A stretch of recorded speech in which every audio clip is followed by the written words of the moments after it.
انشاءاللہ جتنے بھی شیعان حیدر کرار ہیں، جتنے بھی اہل بیت کے ماننے والے ہیں، جتنے بھی اہل بیت کے قصیدے پڑھنے والے ہیں، جتنے بھی اپنے کو محب آل محمد کہتے ہیں، کل انشاءاللہ عرفے کے دن وہ اعمال عرفہ نہیں چھوڑیں گے۔ کل کے اعمال میں ایک تو آج ہی رات کے اعمال جو مجلس سننے کے بعد آپ کر سکتے ہیں، زیارت امام حسین رات میں بھی ہے، اسی طرح کچھ دعائیں ہیں جو آپ کو رات میں پڑھنا ہے، بڑی عجیب و غریب دعائیں ہیں عرفے کی جو آج کی رات کی ہیں، وہ آپ جب انٹرنیٹ پہ سرچ کریں گے انشاءاللہ تو آپ کو مل جائیں گے۔ میں کل کے اعمال بتانا چاہتا ہوں۔ سب سے پہلے جب آپ کل اٹھیں گے تو 8 یا 9 بجے آپ کو غسل کرنا ہے، اور اس غسل کا نام ہے غسل عرفہ۔ غسل کا طریقہ سیم وہی ہے جو غسل واجب کا طریقہ ہے، غسل جمعہ کا طریقہ ہے، غسل غدیر کا طریقہ ہے، 17 ربیع الاول کے غسل کا طریقہ ہے، شب قدر کے غسل کا طریقہ ہے۔ غسل سے تو آپ واقف ہیں ماشاءاللہ، واجب اور مستحب آپ غسل کرتے رہتے ہیں، تو مجھے ترکیب غسل نہیں بتانا، پھر کبھی موقع ملا مسائل کے بارے میں تو بتائیں گے، لیکن سب کو آتا ہے تقریباً غسل۔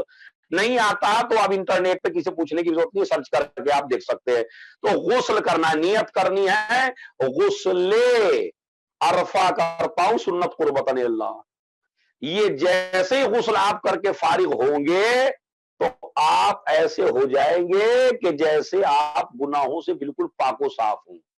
ایک غسل میں اتنی طاقت ہے کہ وہ آپ کو گناہوں سے پاک اور صاف کر سکتا ہے۔ غسل عرفہ ضرور کیجیے 9-10 بجے صبح میں، پھر آپ ظہر عصر کی نماز پڑھیے، روزہ رکھیے۔ روزے کی بڑی اہمیت ہے، روایت میں موجود ہے اس روزے کو کہا جاتا صوم الدہر، دہر کہتے زمانے کو، صوم الدہر یعنی اگر آپ پوری زندگی روزہ رکھتے رہے تو جتنا ثواب آپ کو پوری زندگی کے روزوں کا ہے اتنا ثواب خالی کل عرفے کے دن کے روزے کا ہے۔ لیکن جو مجبور ہیں یا جو امام حسین علیہ السلام کی دعا پڑھنا چاہتے ہیں اور کمزوری میں دعا نہیں پڑھی جائے گی، ان کے لیے روزہ نہیں ہے، کیونکہ دعائے امام حسین بہت زیادہ ضروری ہے جو دعائے عرفہ ہے امام حسین علیہ السلام کی۔ اس کے بعد آپ کیا کریے، توجہ چاہتا ہوں بڑی عجیب ہو گئی، غسل کیجئے، روزہ رکھیے۔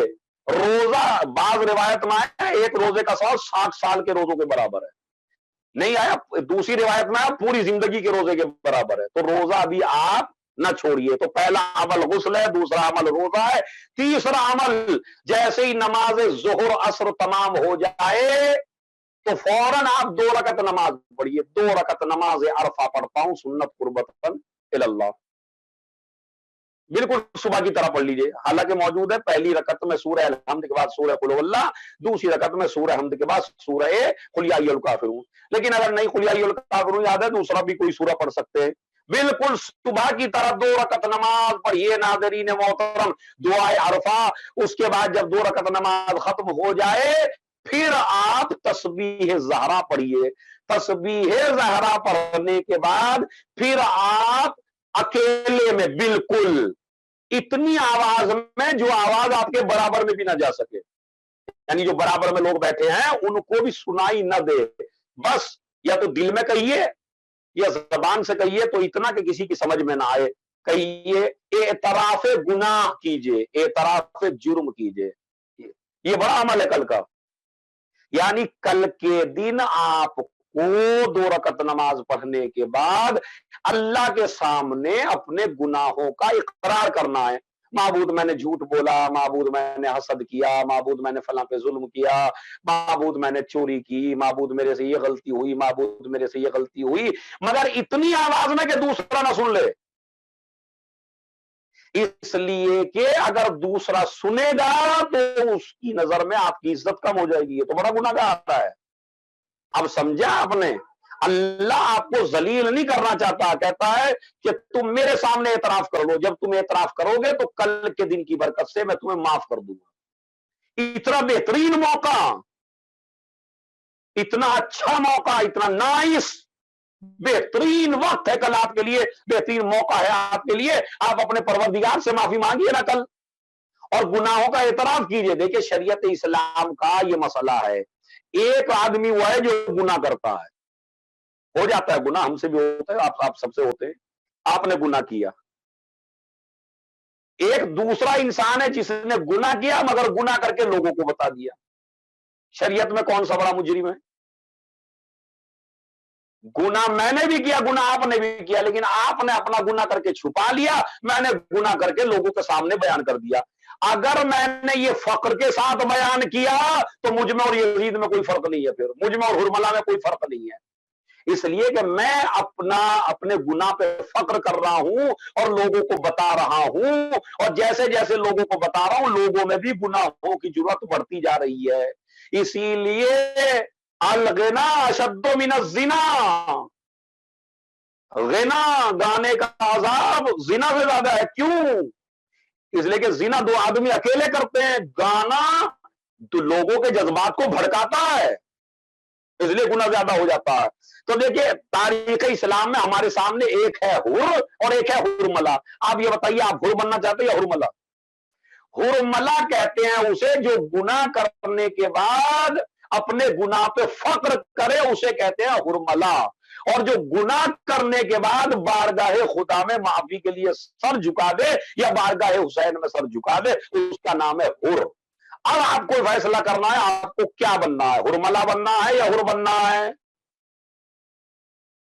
شریعت کا حکم ہے اگر تم سے کوئی گناہ ہو جائے تو نہ اپنی ماں سے بتاؤ، نہ اپنے باپ سے بتاؤ، نہ اپنے خاندان سے بتاؤ، نہ اپنے دوستوں میں بتاؤ، نہ اپنے رشتہ داروں میں بتاؤ. کیوں؟ اس لیے کہ جب تک تمہاری رشتہ داروں سے بن رہی ہے، جب تک تمہاری دوست سے بن رہی ہے، جب تک وہ تمہیں کچھ نہیں کہہ رہا. لیکن جیسے ہی تمہاری دوست سے بگڑ گئی تو سب سے پہلا جملہ تمہارا دوست کہے گا تم بولنے کے لائق ہی نہیں ہو، تم تو اتنے بڑے گناہگار ہو. دنیا کا ہر انسان تمہیں ذلیل کر سکتا ہے مگر ذلیل نہیں کر سکتا تو تمہارا پروردگار تمہیں ذلیل نہیں کر سکتا. اس کے سامنے اعتراف کرو گناہ کا، لوگوں کو نہ بتاؤ میرے سے یہ گناہ ہوا ہے. اللہ چاہتا ہے لوگ تجھے اچھا سمجھتے رہیں، اچھی بات ہے، تو ہم سے آ کے کہنا.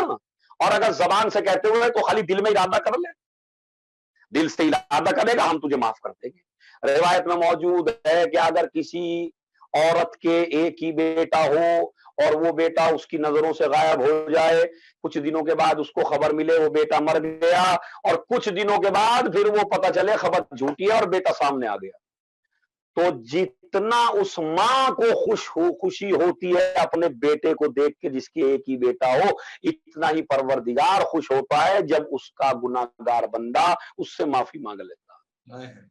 تو اپنے گناہ کو اعتراف کیجئے اپنے پروردگار کے سامنے، کل لوگوں کے سامنے نہیں، خدا کے سامنے اعتراف کیجئے.